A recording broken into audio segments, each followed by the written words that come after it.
Hello friends, మనం ఇప్పుడు తెలంగాణ ప్రాంతంలో జరిగే నిశ్చితార్థ వేడుకలో ఉన్నాము. ఈ వేడుక వధువు నివాసం దగ్గర జరిగేటటువంటి వేడుక. ఇందులో భాగంగా వరుని తరపున వాళ్ళు చీరను, ఒడి బియ్యాన్ని, వీటితో పాటుగా ఒక అమ్మాయికి గుర్తుగా ఒక కానుకను కూడా తీసుకొని వెళ్తారు. వెళ్ళి ఈ వేడుకను వారి యొక్క బంధుమిత్రులతో అందరితో కలిసి వధువు నివాసం దగ్గర జరుపుకోవడం జరుగుతుంది. ఇది వివాహానికి ముందు జరిగేటటువంటి వేడుక.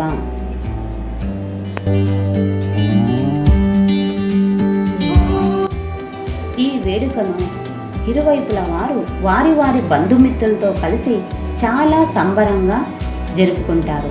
ఈ వేడుకతో అమ్మాయి యొక్క ఇంటి పేరు మారినట్లే లెక్క. అమ్మాయి తరపున వారు అబ్బాయి కోసం కూడా నూతన వస్త్రాలను కానుకగా ఇవ్వడం జరుగుతుంది. ఆ తర్వాత ఇద్దరిని కూడా పీటల మీద కూర్చోబెట్టి మరి ఇద్దరికి కలిపి వేడుకను నిర్వహిస్తారు. ఈ వేడుకకు వారి బంధుమిత్రులందరూ హాజరైనారు. కనిపిస్తున్నారు కదా, వీళ్ళంతా వారి బంధువులే. ఇక్కడ కనిపించేటువంటి ఎల్లో కలర్ శారీ ఆమె వాళ్ళ పెద్దమ్మ. తర్వాత ఇక్కడ వాళ్ళ పిన్నులు, పెద్దమ్మలు అందరూ ఉన్నారు.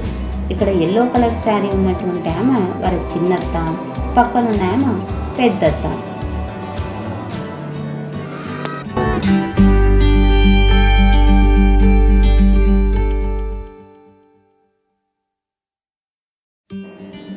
వధువు వరుడు ఇద్దరూ కలిసి కూర్చోవడానికి ముందుగా ఈ విధంగా పోల్ పోయడం జరుగుతుంది.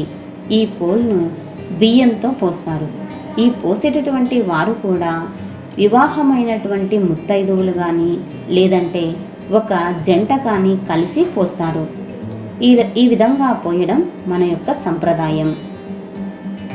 ఈ పోల్లో భాగంగా చుట్టూ ఒక ముగ్గులాగా వేసి మధ్యలో సూర్యుని బొమ్మని, చంద్రుని బొమ్మని మధ్యలో వేస్తారు.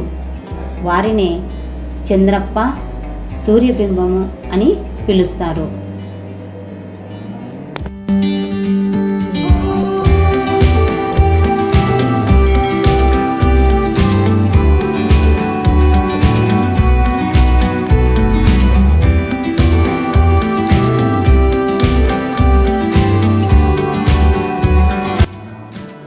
ఇది మొత్తం పూర్తయిన తర్వాత ఈ విధంగా సిద్ధమయ్యింది.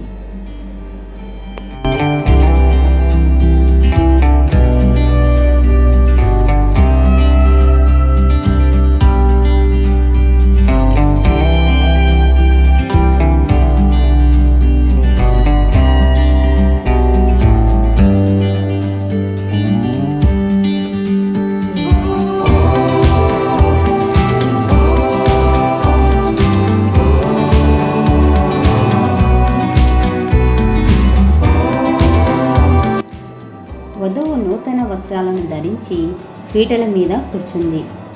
వధువుకు ముత్తైదువులు కాళ్లకు పసుపును రాసి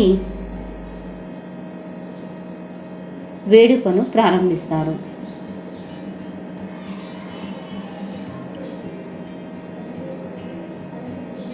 పక్కన కూర్చున్నటువంటి అమ్మాయి వధువుకి తోడి పెళ్లి కూతురు అంటారు.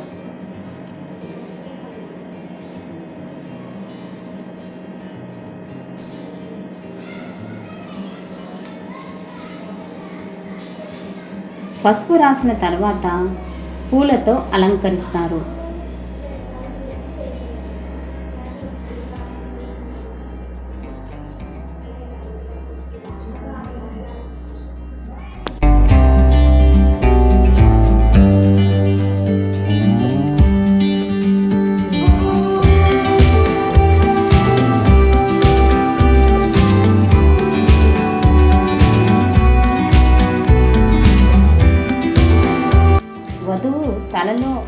పూలను అలంకరించేటటువంటి ఆమె వరుణి యొక్క తల్లి.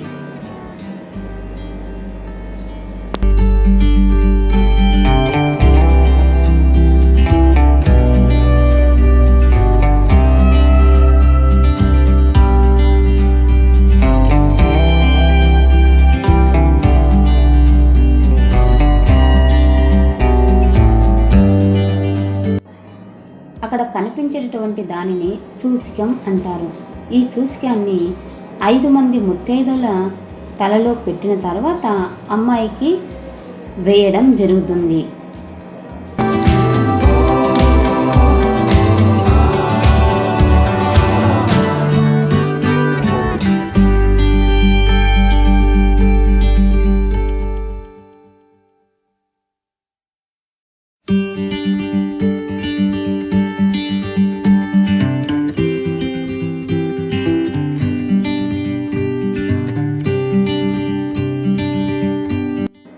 ఆ విధంగా వధువు యొక్క తలకి ఆ పూలతో అలంకరిస్తారు.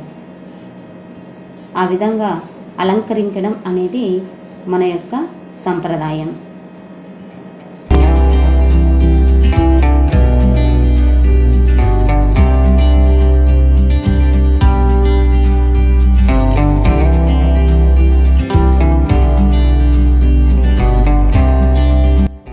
పూలను అలంకరించిన తర్వాత అమ్మాయిని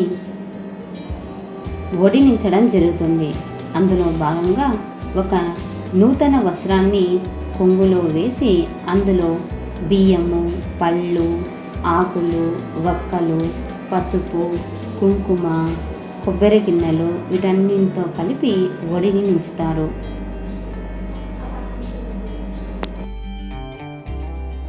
కుంకుమయ్యరే సీతాదేవికి కుంకుమయ్యరే, కుంకుమిచ్చిన సీతాదేవికి మురహరి రాములకు, కుంకుమిచ్చిన సీతాదేవికి మురహరి రాములకు. సూస్కమయ్యరే సీతాదేవికి సూస్కమయ్యరే, సూస్కమేసిన సీతాదేవికి మురహరి రాములకు, సూస్కమేసిన సీతాదేవికి మురహరి రాములకు.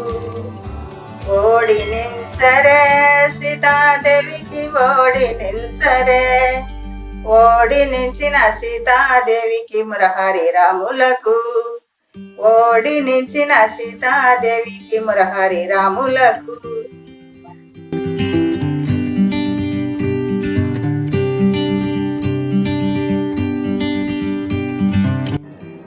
ఈ ఒడిని నింపడం కూడా కేవలం ఒకరు కాకుండా 11 మంది ముత్తైదువులు లేదా 9 మంది ముత్తైదులతో ఈ విధంగా ఒడిని నింపిస్తారు.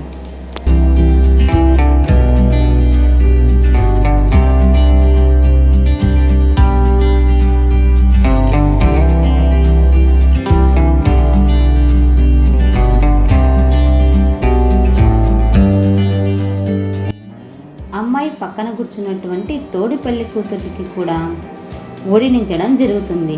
సో ఈ చిన్న పెళ్లి కూతురికి కూడా పండ్లు, ఆకులు, వక్క, కొబ్బరి గిన్నెలు వీటన్నింటితో కలిపి ఒడిని నించుతారు.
అమ్మాయి పక్కన ఉన్నటువంటి తోడి పెళ్లి కూతురు స్థానంలో ఇప్పుడు వరుడు వచ్చి చేరాడు.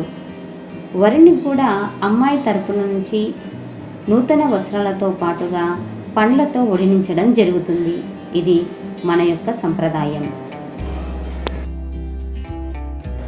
మంగళమణి మంగళమణి మంగళమనరే, మంగళమణి పాడర సారంగను జనులు, మంగళమణి పాడర సారంగను జనులు.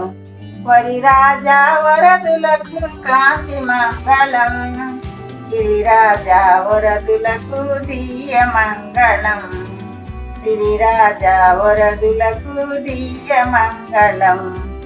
రవ్వా శివాసమున రాములివ్వగా, రత్నా శివాసమున కాంతి మంగళం, రత్నా శివాసమున కాంతి మంగళం. మంగళమణి మంగళమణి మంగళమనరే, మంగళమణి పాడర సారంగను జనులు, మంగళమణి పాడర సారంగను జనులు. రవ్వా శివాసమున రాములివ్వగా, రత్నా శివాసమున కాంతి మంగళం, రత్నా శివాసమున కాంతి మంగళం.